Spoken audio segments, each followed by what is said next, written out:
It has been a long time coming, but we now know that it's really real.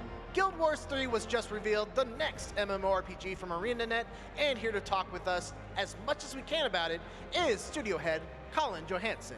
How you doing, sir? I'm great, thank you. It has been an incredible last couple of days. Yeah, make some noise, Guild Wars 3! Thanks, everybody. So, to kick things off, just can you give us a top-level overview? What are some of the big new ideas driving Guild Wars 3? Yeah, you know, we've announced that we're going to go into beta at the end of next year, and so we've got a lot of time between now and then that we're going to reveal most of the big ideas behind the game and kind of work our way through that. The two things so far that we've set out as core pillars for the game that we've announced, one of them is joy of movement. I think one of the things that the Guild Wars franchise is known for, coming out of Guild Wars 2 in particular, is offering this really spectacular form of movement in an MMO experience. And we're really trying to push that even further with Guild Wars 3 and asking the question, can we take some of the elements that you would traditionally find in action games and bring those into multiplayer MMO experiences to create incredible new forms of joy of movement?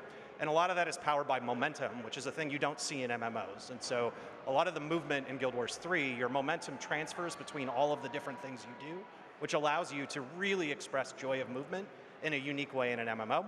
And then the other one that we've talked just a tiny bit about, and I'm going to leave it at that today, is our combat system. And I think that MMOs often are viewed as very specific types of combat, and we really wanted to look at, especially with this game now coming to both console for the first time, and trying to create a new era of MMOs, we really wanted to ask, how could we take some of the elements that you would find in action multiplayer combat games, or even just action RPGs, and bring those into the MMO space and extend them? And so our combat system is really something very unique that extends out on some of those ideas as well. That's as much as I'm going to say right now. A little bit of a tease. So we got the trailer kind of looping here. Can you walk us through what we're seeing in the trailer and what were some of the things that you wanted to convey with this trailer? Yeah, so one of the big things that you'll see there is we're depicting the land of Or, which is an incredible historical place in the history of Guild Wars. The very first Guild Wars took place there. The gods that originated in our world, we've told many stories in our lore about them existing in Or and then disappearing and leaving the world. And we're setting this game 1,200 years before Guild Wars 1, just before the first Guild War breaks out, just after one of the gods has been deposed. And we see this as a really incredible opportunity to go back to a place in our world that there isn't a lot of written history about, but what there is incredibly interesting. And there are a huge amount of the mysteries and the stories behind the entire concept of Guild Wars all originate from this timeline. The other reason that we picked it is we think all of those reasons are awesome for our existing fans and a reason for them to engage. But we're inviting an entire new audience to join this game and to join the Guild Wars franchise for the first time. We're inviting players on PlayStation to come join us and play, and console gamers have never been able to play a Guild Wars game before. We didn't ship Guild Wars 2 on Steam until 10 years after launch. We're going to ship Guild Wars 3 on Steam on day one when we launch this time. And we really wanted to send a message out to everyone that this is a game for everyone to come play Guild Wars right now. And you don't have to have played 20 years of this franchise to understand what's going on in Guild Wars 3. Everybody is coming in on relative equal footing. There is just a small amount of recorded history about this timeline, and so all of our new players and all of our existing fans all get to discover the lore and the timeline and the stories all together. And because there's very little that's actually recorded, even though it is set 1,000 plus years in the past, there's an incredible amount of stuff for people to discover and find out and mysteries to unravel that we think is going to be compelling for everybody. And so you're seeing some little pieces here of Or and some of the spirits that live in Or, the gods that live in Or, and those are just some little teases for more stories to come later. All right. So you guys are announcing an open beta in 2027. I know that's a long ways off, but are there any details you can share about your approach to the gameplay this time around in anticipation for that open beta? I appreciate that. I think I'll take that a little more high level and say one of the really unique things about ArenaNet is we have a very unique approach to making new games. And at most studios, when they start making a new game, they think about what is the gameplay that we want to have, what's the story we want to tell, what technology or cool feature do we want to base this game on. And especially in the case when you're making like part 2 or part 3 of a series, oftentimes the question is, what are all the things we're going to carry forward, and then a new the new feature we'll add to make it cool. And ArenaNet has never viewed making games that way. We start with player problems, and we make MMORPGs, so we start by asking, what are all the player problems and frustrations in the genre at this time? And back when we were making Guild Wars 1, one of the big ones was that every online game had a subscription fee. So we set out to make a game that would have no subscription fees, that anyone could play as much or as little as they want, and they could always play with their friends. When we set out to make Guild Wars 2, we wanted to make a giant open world MMO, the scale of all these other games that were out at the time, and solve for the problems that existed in those types of games. And so we made a world where players don't get put in conflict with one another, where it's easy to play with other players, and other players actually make the game more fun.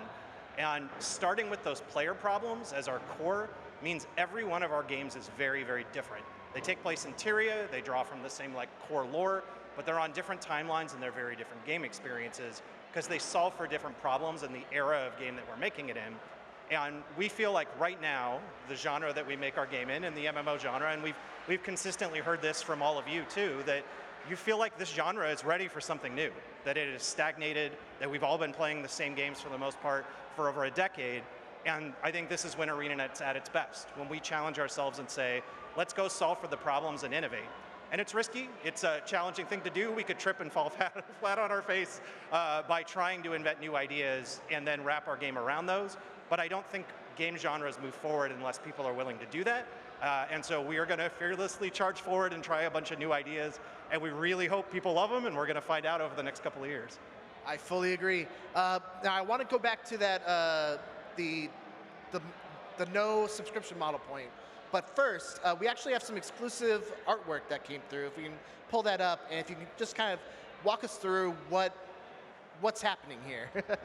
I can. So first off, kudos to Kekai, one of our incredible concept artists who made this piece early on in development. And this is really an inspiration piece going back to what are we trying to do with combat in this game. And I mentioned earlier one of our goals is to take elements you would traditionally find more in action games and to try to figure out which of those can make their way into an MMO experience. We started from the very beginning having this game be playable both on a controller and mouse and keyboard, and challenged ourselves, can we make a combat system that feels awesome on both, which is generally not the case for MMOs. They tend to start as mouse and keyboard and then get ported to a controller later. And a lot of the great inspirations that we could find are single player RPGs or multiplayer RPGs, but not MMOs so much in that space. And so this concept art piece really is aspirational for us of this is the type of experience we want to chase after. Can we make more action combat in a way that you wouldn't have seen in an MMO before? So going back to that subscription model, the first Guild Wars was notable for being one of the only, if not the only, MMOs out there that didn't require a subscription. You're continuing that with Guild Wars 3, and I wonder, how does that influence how you build and design the game? It's a great question. I think you have to think about questions like that fundamentally from the very beginning as you construct your game. And I think we have a very long history at ArenaNet. Again, when you start with solving for player problems and making games for players first, it forces us to ask a lot of these questions. How do we make a game that players can play as much or as little as they want? I think there's a lot of challenges with the MMO space right now where there's a perception for players, and I'm sure many of you have felt this, of like, hey, somebody tries to tell you to go play this next great MMO, and your first reaction is, I don't have time for that. It's like a second job, and you have to basically give up a chunk of your life to engage with many MMOs. And I think that perception and solving for that perception is something that we've always wanted to continue to solve for at ArenaNet. We started it with no subscription fees. Our concept of horizontal progression, where you can play our game for a while, take a break, go play other games, that's okay. We don't have anything that's holding you hostage to keep playing, and then come back when you see something cool you want to play again. All of that inspiration and concept is being applied to Guild Wars 3 as well. And I think, I will note, I think there's become a modern version of the subscription that we've seen evolve over the last few years, and even longer than that, in battle passes and paid battle passes, where it's basically a subscription kind of hidden and wrapped with other stuff around it. And I think we've challenged ourselves to ask the same question. Can we make a game like this that doesn't have a subscription fee and doesn't have a battle pass fee buried in it as well? Because we think players are sick of those two. And so this will be a game, you can buy it, you can play it as much or as little as you want. We will respect our players' time, and if they love it, We'll have other stuff that they can buy from us in the future, but we're not going to hold their time hostage, and we want them to be able to go play other games. And hopefully, I would highly recommend they should go check out Guild Wars 2 and Guild Wars 1, because we just announced this weekend that we're going to keep supporting those far into the future as well. Well, there you go. Love to hear that. I have so many questions, but unfortunately, that's all the time we have. So thank you so much to Colin for joining us here at IGN Live to talk all about Guild Wars 3. You can wishlist it now for Steam, PlayStation 5, and register at guildwars3.com for a chance to start playing as soon as the beta begins in fall 2027. We have so much more happening here around the summer of gaming, including interviews with a director of Control resident. So stay tuned to IGN Live.